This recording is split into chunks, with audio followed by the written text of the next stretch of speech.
De hecho, hay varios nombres prestados. Aquí tenemos la cita de Marvin Wilson que dice, nuestro padre Abraham, las raíces judías de la fe cristiana. Él escribe este libro en inglés, pero sin fanatismos, es decir, no es un pseudo mesiánico, sino que está haciendo lo que nosotros estamos haciendo en este curso, hablar de las raíces judías de nuestra fe.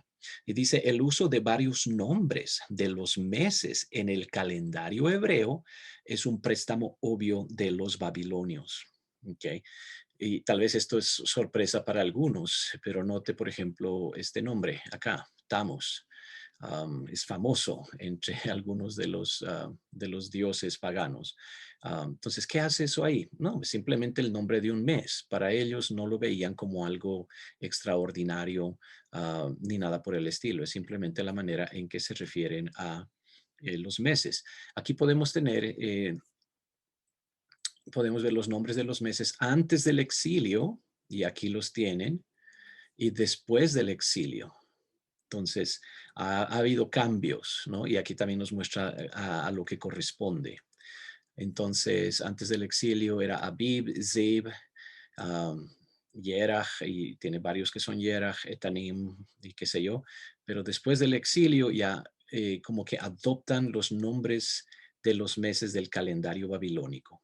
Y no ven en esto algo pagano, y nosotros tenemos que tener en cuenta esto.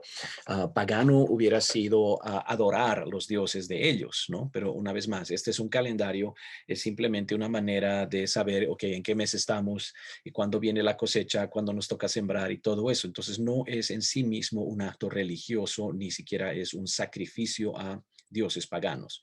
¿Ok? Y entonces a veces tenemos que entender esto y cambiar algunas de nuestras malas percepciones al respecto. ¿Ok?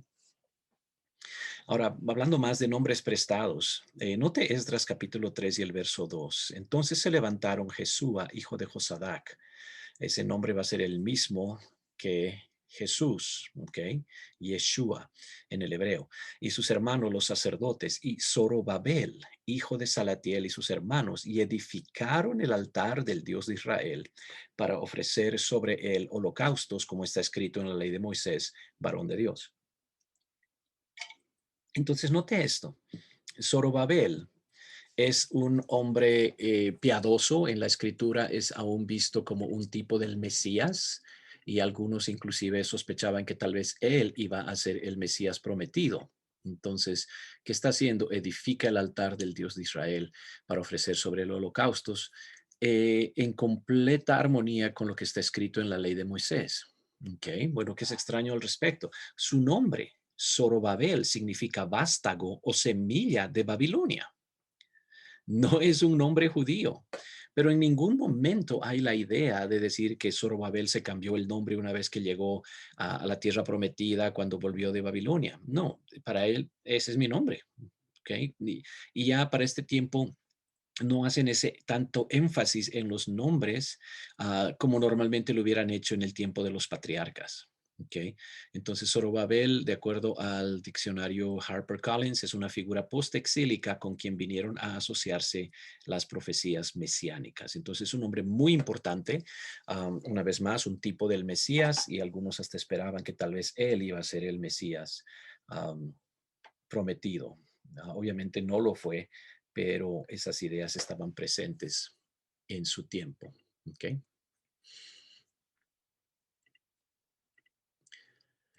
Entonces, habíamos hablado después de que la gente reconstruye el templo, lo que llamamos el segundo templo. Entonces tenemos nosotros a Alejandro Magno, que viene a conquistar toda la tierra, 334 al 323 BC, quiere decir antes de Cristo, por si acaso. Entonces, una figura muy, muy importante que trae el idioma y la cultura griegas a los judíos. Entonces, él va a afectar también mucho de eso. Ahora, los judíos mismos utilizan nombres latinos a veces, y tenemos aquí un libro académico, Richard Buckham, en su libro El mundo judío alrededor del Nuevo Testamento, tiene todo un capítulo, ¿ok? Todo un capítulo respecto a este, a este tema, Pablo y otros nombres latinos en el Nuevo Testamento. Perdón, esto ah, vamos a arreglarlo inmediatamente porque te sabe. Ok, en el Nuevo Testamento.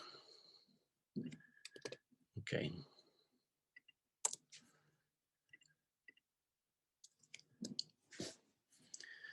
Entonces, tiene todo un capítulo al respecto y habla de nombres como Crispus, que en la Biblia nuestra sale como Crispo, Aquila, Agripa, Marcos, que escribió uno de nuestros evangelios, Silvanus, Paulus, que este Silvano, acuérdese Silvano y Timoteo, Paulo es Pablo, obviamente.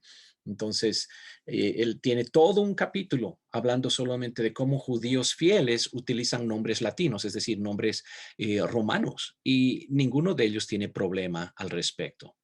Okay. Marvin Wilson dice, por ejemplo, el apóstol Pablo, mencionado por su nombre hebreo Saulo hasta Hechos 13, al tiempo de su primer viaje misionero al mundo gentil. Ahí es donde ya cambia su nombre y de ahí en adelante es conocido como Paulus. Okay, o Pablo para nosotros en español. Entonces, note que aún estos nombres latinos se amoldan al idioma español. No decimos Paulus, no decimos Silvanus, decimos Silvano, Pablo, no decimos Marcus, decimos Marcos, cosas así. Entonces, todo eso es común en los nombres. Usted va a escuchar hasta morir eso que los nombres no se traducen, los nombres no se transliteran.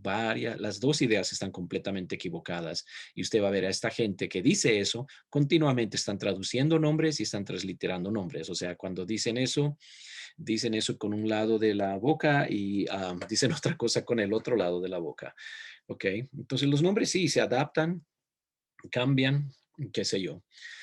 Y luego tenemos nombres griegos que fueron usados por los judíos. Este es el profesor David Sedaka de la Escuela Superior de Judaísmo Mesiánico en el Instituto Charles Feinberg, que es un instituto de entrenamiento de judíos mesiánicos, de los de a de veras, ¿ok? Y entrenan gente para ir a evangelizar a los judíos. Dice, durante la época de Jesús estaba muy de moda tomar nombres griegos. Alejandro había querido imponer la cultura griega en todo el mundo. Incluso los judíos, aquellos mismos judíos que se rebelaron contra la influencia de los griegos que venían de Siria, asumieron nombres griegos. Tenemos descendientes de reyes de Israel durante este periodo que toman nombres griegos, como Alejandro, Halus, estos son nombres griegos. Entonces, note esto. Acuérdese que después de que Alejandro el Magno muere, se divide en cuatro su reino y tenemos los Hasmoneos, tenemos batallas entre ellos por tratar de controlar el territorio de Israel y qué sé yo. Bajo Antíoco Epífanes el cuarto, él dice a los judíos que no pueden practicar su judaísmo, que tienen que dejar de hacer eso y no pueden guardar el sábado, no pueden circuncidarse, no pueden guardar la ley y toda una serie de cosas. Entonces los judíos se rebelan en contra de esa influencia de los griegos que venían de Siria.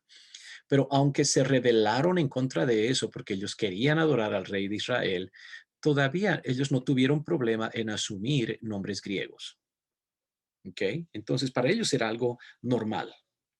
Y aún descendientes de reyes de Israel toman esos nombres griegos y nadie está pensando, oh, eso es paganismo o eso es una traición al judaísmo ni nada por el estilo. Para ellos los nombres son nombres, ¿ok? No hay mucho problema al respecto.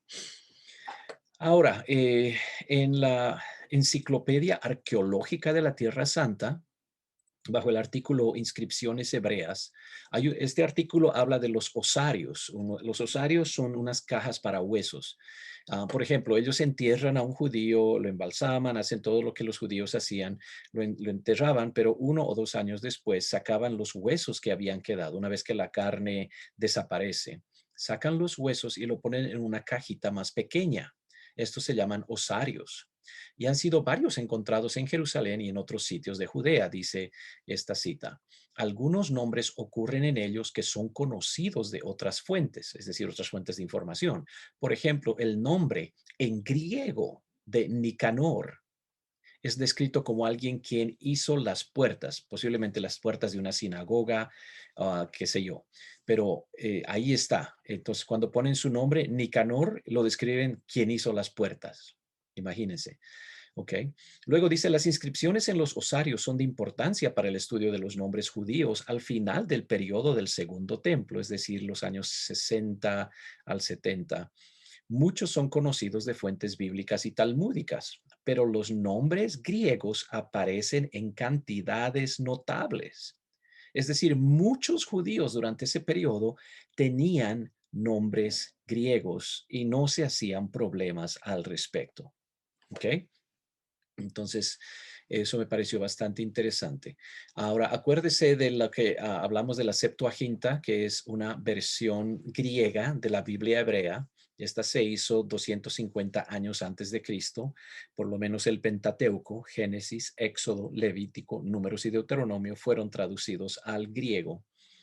Esto es lo que dice un The Anchor Bible Dictionary, es sumamente erudito, ¿ok? Y dice que Joseph Justus Scaliger, y ahí da las fechas de nacimiento y muerte, dice, identificó a los griegos de Hechos 6.1 como judíos que usaban el griego como la lengua en sus sinagogas. Entonces, en sus estudios, y una vez más, The Anchor Bible Dictionary es súper autoritativo. ¿Okay? Todos los eruditos van a respetar lo que dice este diccionario.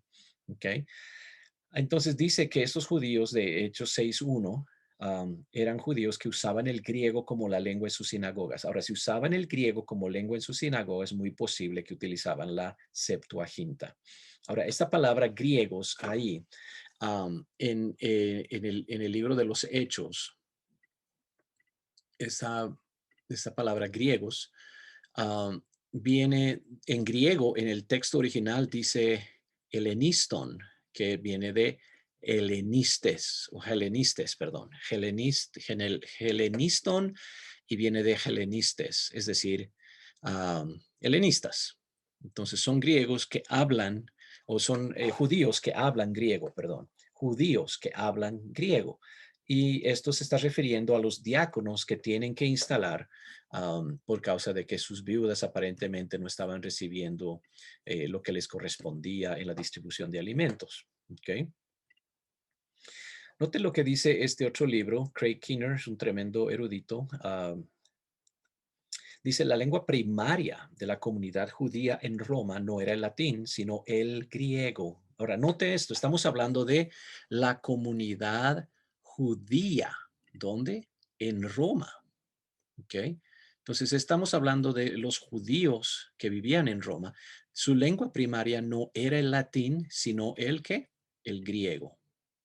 ¿Ok? Lengua en la que Pablo escribe, por ejemplo, su epístola a los romanos. Entonces, 76%, dice él, de las inscripciones sepulcrales, ¿ok? Las piedras que le ponen ahí cuando sepultan a alguien, posiblemente también osarios están incluidos ahí. El 76% de las inscripciones sepulcrales están en griego, 23% en latín, el idioma de Roma, y 1% solamente en hebreo o arameo. Y estamos hablando eh, en la comunidad judía solamente. Obviamente la comunidad gentil van a tener todo tipo de nombres de diversos lugares. ¿Ok? Entonces, bastante claro. ¿Ok? Y ahí tiene la referencia. Entonces, esta Septuaginta, de hecho, ha sido producida y hay traducciones al inglés. Sospecho que debe haber alguna en español, pero para aquellos que saben griego, pueden leer de principio a fin, la Septuaginta. Ahora, entonces, notamos algunas cosas, ¿okay? En todo lo que hemos hablado, de que para los judíos, inclusive los discípulos que eran fieles a Jesucristo, no se hacían problema de tener nombres griegos. Okay, entonces, cuando la gente está contendiendo de que Jesús nunca usaría un nombre griego, que Pedro no hubiera mencionado el nombre griego de Jesús, no saben de lo que están hablando, lastimosamente. Mire aquí Hechos capítulo 6, versos 5 al 6. Agradó la propuesta a toda la multitud. Hablábamos de cuando se ponen diáconos para servir a las mesas de las viudas helenistas. Agradó la propuesta a toda la multitud y eligieron a Esteban, varón lleno de fe y del Espíritu Santo, a Felipe, a Prócoro, a Nicanor, a Timón, a Parmenas y a Nicolás, prosélito de Antioquía. Entonces, note acá, tenemos, tenemos a Esteban, um, y tenemos nosotros el significado de esta es la palabra griega, Estefanos, que quiere decir corona. Entonces es un nombre griego. Es de hecho Felipe, Prócoro, Nicanor, Timón, Parmenas y Nicolás. Todos estos son nombres griegos. En ningún momento podemos ver nosotros en la escritura que hay un movimiento para decir, ustedes ya son creyentes, ya se han convertido, ¿por qué no se ponen nombres judíos en vez de seguir con sus nombres paganos griegos? No había tal idea de que los nombres griegos eran paganos. Ese es un invento de los mesiánicos. Es decir, para los judíos no les importaba tener esos nombres, eran simplemente nombres que funcionaban en su sociedad. ¿Ok? Note Hechos capítulo 18, el verso 24. Llegó entonces a Éfeso un judío llamado Apolos, natural de Alejandría, varón elocuente, poderoso en las escrituras. Ok, tenemos el nombre de Apolos acá. Um, Me pregunto si alguna vez le dijeron tienes que cambiarte el nombre. Acuérdese que Aquila y Priscila, dos discípulos con nombres griegos, van y le muestran el camino más exactamente. Ni ellos ni Apolos se cambian el nombre. Y de hecho Apolos termina siendo aparentemente alguien muy importante, un líder muy respetado y admirado por su conocimiento de las escrituras. Era poderoso, dice, poderoso en las escrituras. ¿Okay? Pablo va a mencionar a Apolos tiempo después, en 1 Corintios 1:12. Quiero decir que cada uno de vosotros, dice, note um, qué tanta notoriedad llega a tener Apolos, porque ahora está, yo soy de Pablo, dicen unos, y yo de Apolos, dicen otros, y yo de Cefas, es decir, de Simón Pedro, y yo de Cristo. Entonces, imagínense, así de importante llegó a ser Apolos. En ningún momento cambió su nombre. Y Apolos es en realidad el nombre de un dios griego, pero a él no le importó. Ya estoy redimido, y Apolos sirve a Cristo. ¿Ok? Y quién sabe, esa era una de las cosas que ellos pensaban, ¿no? De decir, mi nombre significa, qué sé yo, semilla de Babilonia, pero ahora estoy sirviendo al Dios verdadero, porque Babilonia ahora está bajo el reinado del rey verdadero, el creador de cielos y tierra y qué sé yo. No me sorprendería que hubiera habido un tipo de pensamiento así. Entonces ellos no se cambiaban. Pero ahora nos vemos nosotros los pseudo mesiánicos, ¿no? Los falsos mesiánicos, que son hispanos, pero se cambian sus nombres para que suenen más hebreos. Por ejemplo, el traductor, entre comillas, porque no es una traducción, del código real se hace llamar Dan Ben Abraham, pero nació Daniel Hernández. Okay, más hispano no puede ser, muchacho. Okay, Dan Ben Abraham. Se cambia el nombre para sonar un poquito más hebreo.